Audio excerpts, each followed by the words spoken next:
Two decades ago, George Sykes heard news about an aircraft carrier known as the USS Midway being turned into a museum in downtown San Diego. As a previous Navy brat, the thought of one of the most famous naval ships being available for him to tour excited him. Soon after the opening of the museum, he began visiting the Midway quite frequently. As soon as I saw that ship, I thought, man, I gotta be here. And so... Silence. Silence. Hey. 10 years later, after his retirement from 40 years of being a security guard, he applied to volunteer at the museum, and in the 5 years following, dedicated more than 5,000 hours of educating San Diegans about the history of their city.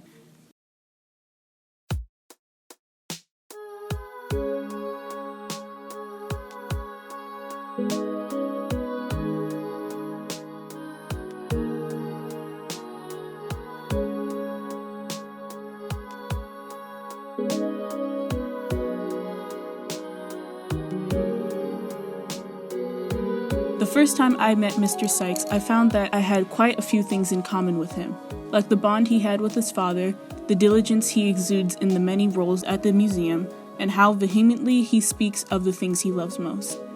Personally, I wouldn't consider myself a Navy brat, and I'm not the best when it comes to educating others about my interests, but two things I love doing is learning and telling stories.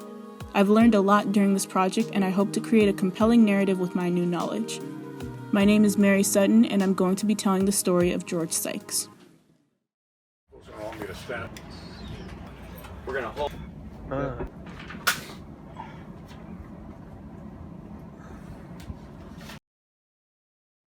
Sykes' love for his dad shines through in his retelling of the times when his father took him and his older brother to tour a World War II submarine.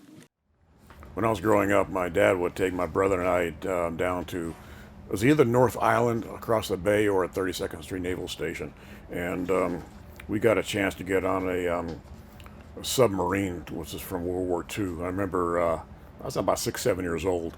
And I remember one of the active duty sailors that served in the submarine having to pick me up and lower me down into the sub, and another sailor would, you know, help me get down there. We looked around the submarine. The admiration of his father can only be matched by the passion he has for the military. In this clip, he talks about his views on the difference between the armed forces of the 2010s and the armed forces of the 1960s. To me, back then, especially during the Vietnam War, it was really, really bad. Most people did not want to go into service. Now it's soon when they got rid of the draft and everything went to you can volunteer. It actually has worked out pretty good.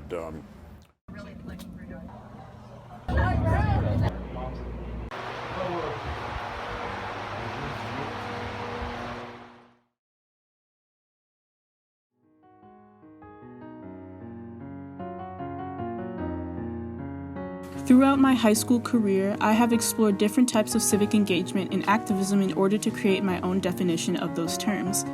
What I've learned is that civic engagement is more complex than it seems.